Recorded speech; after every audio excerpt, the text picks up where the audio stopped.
स्वामी जी ने पूछ लिया, क्या बात है, आप साथ में घी क्यों रख रहे हो? उन्होंने कहा कि प्रभु ऐसा हुआ, मेरा पेट का दर्द था और किसी वजह से मेरा पेट का दर्द नहीं ठीक हो रहा था, लेकिन जिस दिन मैंने वो खाने में इसका उपयोग किया उस दिन से मेरा सेहत ठीक रहेगी, जिसके कारण मैं अब सब इसको पकड़ के बैठी। स्वामी जी ने कहा छोड़ दो, आज नहीं खाओ, देखो तो सही क्या हो रहा है। जब उस दिन उसने नहीं खाया तब भी उसका पेट दर्द नहीं हुआ। स्वामी जी ने एक सबसे बड़ी बात कही उस समय कि साइकोलॉजिकल इफेक्ट में आमतौर पर शरीर के पहले मन कमजोर हो जाता है और मन की कमजोरी की वजह से उसके परिणाम स्वरूप शरीर पर भी दिखाई देने लगते हैं। बस यही कारण हमारे विधियों में भी है। जितनी भी धर्म की विधि हम करते हैं मानसिक तौर पर विकलांग होके हम उसको अपनाते हैं, जबकि हमने उसको सकारात्मक रूप से, स्थैर्य रूप से उसके फलस्वरूप को जब हम जानेंगे तभी हम उसका आनंद महसूस करेंगे।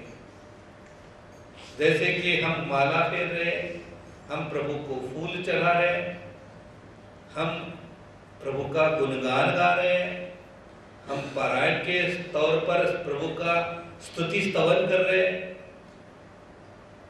अब अपने बेटे को कह रहे हो कि नहीं स्कूल जा रहा है, तो आप डांट के कह रहे कि नहीं आपको पूजा करके ही जाना है। बात सीधी सादी है, उसके फलस्वरूप का आनंद, उसके नतीजे उसके सामने लाओ कि देख बेटा पूजा करने से आपको ही फायदा है, आप सुरक्षा कवच में आ जाते हो, बुद्धि की स्थिरता भी आ जाती है, आपकी सेहत भी ठीक रहेगी।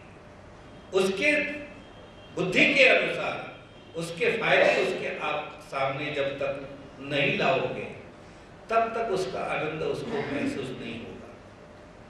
अभी तो क्या कहेगा, नहीं माँ कहती इसलिए करता हूं। आमतौर पर यही बात अटक गई तो अटक जाती है। जब तक वो बच्चा छोटा है तब तक बात रहता है, लेकिन जब उसकी आंखें बड़ी हो जाती है और आपकी आंखें छोटी हो जाती है तब आपका वो कहना नहीं मानता है। जब तक आपकी आंखें बड़ी थी तब वो मानता था, लेकिन आज क्या हो गया, उसकी आंखें बड़ी हो गई, आपकी आंखें छोटी हो गई, फिर आपके बस की बात नहीं रही। बस इसीलिए विधि का सही अनुमान और सही ढंग हमें होना चाहिए। इसलिए हमने कल आपको दो बात बताई थी कि विधि का अनुष्ठान करते समय आपने पहली तो विधि कौन सा है और भाव कौन सा है ये जानना जरूरी है। हमारी गलत ये बात होती है कि विधि है या भाव है, इसको नहीं समझते। कई बातें ऐसी होती है जो विधि नहीं होती, वो भाव में जाती है। कई भाव होता है वो विधि में नहीं होता है। इसीलिए हमको ये जानना जरूरी है विधि कौन सा है और भाव कौन सा है। विधि को कैसे अपनाएं और भाव को कैसे स्थिर रखें, ये दोनों बातों को जब तक नहीं हम समझेंगे तब तक उसका आनंद भी नहीं हम महसूस कर सकते। विधि को शुरुआत करने के लिए विधि का ये जानना भी जरूरी है। जैसे स्वामी जी के संबंधित प्रसाद पर एक फूल चढ़ाना ये विधि में आ गया।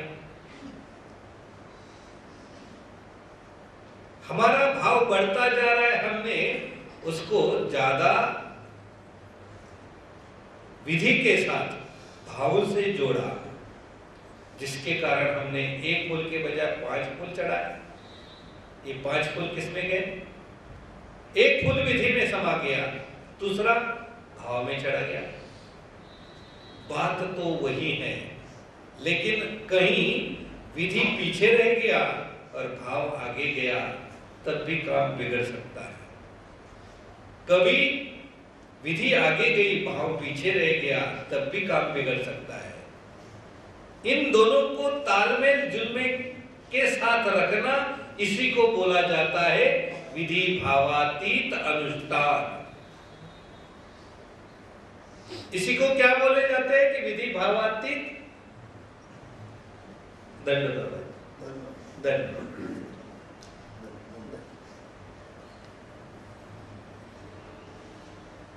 इसी को बोला जाता है विधि भावातीत अनुष्ठान। शास्त्र कहता है कि विधि तो करना है, लेकिन एक के पाठ एक को ही अपनाना है, ऐसे नहीं। इसमें भाव भी सम्मिलित होना चाहिए और भाव के साथ विधि को भी अपनाना चाहिए। इसी को बोला जाता है विधि भावातीत अनुष्ठान। तो ये विधि भावातीत अनुष्ठान हम कैसे करें? ये विधि भावातीत को अनुष्ठान को कैसे अपनाएं? इसके बारे में मैंने आपको कल बोला था कि उस विधि को शुरू करने के लिए पहले गुरुजनों से अनुमति लेते हुए उस विधि का अनुष्ठान शुरू करना चाहिए। उनकी मनोवृत्ति और प्रवृत्ति के अनुसार उस विधि को अपनाना चाहिए।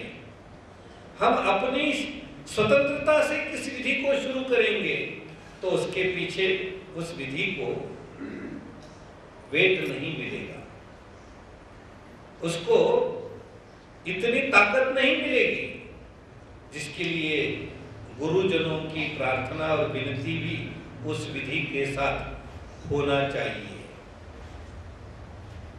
आज मैं आपको इस अगली कड़ी में उस विधि का और एक टप्पा जो होता है वो बता रहा हूं कि उस विधि को सातत्यपूर्ण से आपको करना चाहिए। कितना समय दिया इसके बजाय कितनी लगन के साथ उस विधि को अपनाया, इसके ऊपर आपका आनंद महसूस, इसका आनंद आपको मिले। काफी लोग तक कहते हैं कि नहीं हमने 20 माला 25 माला 40 माला फेरनी फेरनी है। हम कहेंगे कि क्वांटिटी के बगैर क्वालिटी मेंटेन करने का प्रयास करो। चाहे वो आप 40 माला के बगैर 20 माला भी करे तो भी क्वालिटी मेंटेन हो रही है। उस विधि को करते समय सातत्यपूर्णता, ये सबसे बड़ी उसमें फलश्रुति की विधि का फलश्रुति का आनंद तभी आएगा जब तक उसकी सातत्यपूर्णता नहीं बनेगी। इसीलिए शास्त्र भी कहता है, धर्म भी कहता है कि विधि सातत्यपूर्ण जब तक नहीं करोगे तब तक उसका आनंद नहीं आएगा। आमतौर पर आदमी कोई भी संकल्प, कोई भी निर्धार शुरू कर देता है, लेकिन वो आखिरी तक निभा नहीं पाता है। जैसे कि कोई नया साल आ गया, हम कोई संकल्प करते थे कि हमने ये करना है, वो करना है, आज से हम ये करेंगे, आज से हम वो करेंगे। बस 10-15 दिन तक चलता है, फिर काम डामाडोल हो जाता है। जब विधि को ईश्वर के साथ जुड़ाना है, ईश्वर को उसको पाना है, विधि के साथ ईश्वर तक हमने पहुंचना है, तो उस विधि को सातत्यपूर्ण से आपको करना जरूरी है। जब तक सातत्यपूर्ण वो विधि नहीं करोगे तब तक उसका फलस्वरूप आनंद नहीं अपनाओगे। इसीलिए हमारे शास्त्र में इसी बात को लेके एक स्मृति आती है।